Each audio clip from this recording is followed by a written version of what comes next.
आज तीसरे चरण का मतदान चल रहा है। आज 93 सीटों को मिला लें तो कुल 283 यानी आधी से ज्यादा सीटों पर मतदान हो चुका है। दोपहर 3 बजे तक औसतन 51% मतदान हुआ है, जिसमें पश्चिम बंगाल में सबसे ज्यादा 63.11% मतदान हुआ है और सबसे कम 42.63% महाराष्ट्र में वोटिंग हुई है। लेकिन इसी वोटिंग के बीच में मुसलमानों को आरक्षण वाले मुद्दे पर एक बार फिर से बयानों की धार चढ़ाई गई है। लालू यादव ने कह दिया है कि मुसलमानों को पूरा आरक्षण मिलना चाहिए। इस पर बीजेपी को मौका मिल गया। पीएम मोदी ने कहा है कि कांग्रेस का असली प्लान अब इंडिया गठबंधन के नेता लालू यादव ने बता दिया है। हालांकि लालू यादव ने बाद में सफाई भी दी और कहा कि आरक्षण का धार्मिक आधार नहीं हो सकता।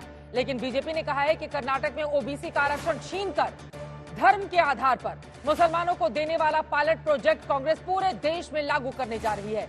बीजेपी के इन आरोपों और आशंकाओं को देश के पूर्वी हिस्से से बदरुद्दीन अजमल ने भी हवा दे दी है। बदरुद्दीन अजमल ने कहा है कि पहले भी मुसलमानों को आरक्षण का वादा किया गया था, लेकिन उस वादे को पूरा नहीं किया गया। ऐसे में लालू यादव के बयान से मुसलमानों में उम्मीद जगी है कि इंडिया गठबंधन की सरकार आई तो मुसलमानों को आरक्षण मिलेगा। अब सवाल यह है कि जब सामाजिक आधार पर कसाई, कुरैशी, नदब, पिंजर, कुंजड़ा, रंगरेज, मोमीन, अंसारी, दफाली, धोबी जैसे दर्जनों मुस्लिम समुदाय के पिछड़ों को देश में आरक्षण का प्रावधान है, तब केरल, कर्नाटक की तरह धर्म के आधार पर मुसलमानों को आरक्षण का मुद्दा क्या वोट बैंक की सियासत नहीं है? क्या धर्मनिरपेक्ष देश का संविधान धर्म के आधार पर आरक्षण की इजाजत देता है? और क्या जाति गिनकर आरक्षण की सीमा बढ़ाने का दावा करने वाली कांग्रेस पार्टी को मौका मिला तो धर्म के आधार पर वो आरक्षण देगी? ऐसे तमाम सवालों पर आज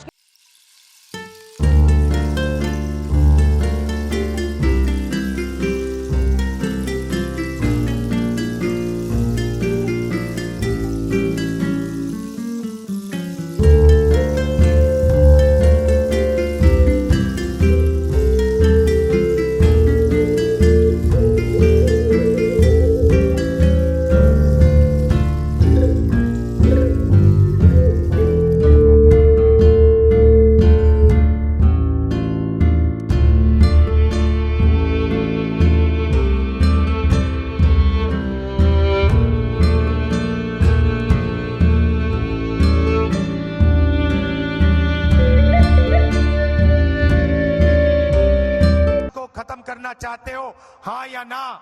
और ये भी बताओ कि आप आरक्षण के लिमिट को 50% से ज्यादा करोगे, हाँ या ना? आप देश के नागरिकों को लिखकर दो, कांग्रेस की राज्य सरकारें ओबीसी कोटे से रातों रात डाका डाल करके मुसलमानों को आरक्षण नहीं दे देंगे। हमारे गृह मंत्री भाग रहे हैं जवाब देने से, बार बार धर्म की आरक्षण के बारे में बोल रहे हैं। बिल्कुल गलत है, बिल्कुल झूठ है। बीजेपी का आरोप है कि विपक्ष ने केरल, कर्नाटक, आंध्र में एससी, एसटी, ओबीसी का आरक्षण मुसलमानों को धर्म के आधार पर बांट चुकी है। केंद्र में आई तो पूरे देश में बांटेगी। कांग्रेस पूछती है कि क्या बीजेपी आरक्षण की सीमा 50% से अधिक बढ़ाएगी? मुसलमानों को आप लोग आरक्षण दे रहे हैं, ओबीसी का लेकर मुसलमानों को दे रहे हैं। रिजर्वेशन तो मिलना चाहिए मुसलमानों को। जो चारा खाने के कारण जेल में है, जो पशुओं का चारा खा गए और अदालत ने जिनको सजा दी है, ऐसे हाथ पछाड़ के बोल रहे हैं मुसलमानों को आरक्षण मिलना चाहिए। और सिर्फ आरक्षण नहीं मिलना चाहिए, वो कहते हैं कि पूरा का पूरा आरक्षण मुसलमानों को मिलना चाहिए। आरक्षण सामाजिक आधार होता है, धर्म आधार नहीं होता है। अटल बिहारी वाजपेयी जी ने संविधान समीक्षा आयोग बना दिया था और ये लोग यही चाहते हैं ये लोग कि ये जो थर्ड फेज का जो चुनाव हो रहा पूरा खुजली इनको खुला रहा दे इनका। हालांकि संविधान बदलने के मुद्दे को लेकर लालू ने आरोप लगाया है कि बीजेपी ने पहले भी संविधान बदलने की कोशिश की थी और वाजपेयी सरकार ने संविधान समीक्षा आयोग भी बनाया था। लालू प्रसाद जी कितना भी प्रयास करें, मुसलमानों को विशेष आरक्षण नहीं मिलेगा। अरे ये उग्रवादी, आतंकवादी, अपराधी से भी वोट मिलेगा तो उसको भी आरक्षण के दायरे में लाने वाले लोग हैं। दरअसल आरक्षण के बहाने ये चुनावी लड़ाई वोटों के ध्रुवीकरण की है, जिसमें BJP SC, ST, OBC vote इकट्ठा रखना चाहती है। विपक्षी दल उसके साथ साथ मुस्लिम वोटों के लिए भी जाल फैला रहे हैं। जी ने मुस्लिम रिजर्वेशन का डिमांड किया है और ये कहा है कि हमारी हुकूमत आएगी तो हम जो है मुस्लिम को रिजर्वेशन देंगे। हम इसको वेलकम करते हैं। यकीनन हमसे छोटे छोटे जाति के लोगों को रिजर्वेशन मिला, हम लोगों को अभी तक नहीं मिला। इसका मुसलमानों को बड़ा दुख है। इसलिए अगर लालू जी इस मामले में आगे बढ़ के आए, इससे पहले भी कई लोगों ने वादा किया था लेकिन अभी तक पूरा नहीं हुआ। कांग्रेस को, समाजवादी पार्टी, RJD को जब भी अवसर मिलेगा, ये अनुसूचित जाति, जनजाति और पिछड़ी जाति के आरक्षण के अधिकार पर सेन लगा करके इन्हें जबरन अल्पसंख्यकों को देने का कुत्सित प्रयास करेंगे।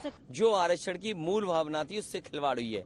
भारतीय जनता पार्टी और भारतीय जनता पार्टी के लोग कभी नहीं चाहते कि पिछड़े, दलित, आदिवासी हक सम्मान पाएं। इसीलिए वो संविधान से छेड़खानी की तैयारी है।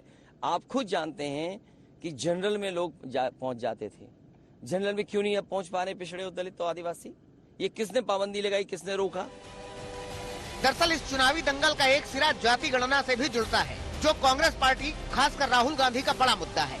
जाति गिनकर गिनती के आधार पर आरक्षण की मांग राहुल करते रहे हैं और जीतने पर ऐसा ही करने के दावे भी करते हैं। लेकिन जिस तरह कर्नाटक सरकार ने OBC आरक्षण छीनकर सारे मुसलमानों को आरक्षण के दायरे में रख दिया, उससे बीजेपी को हमला करने का मौका मिल गया है। आज तक ब्यूरो।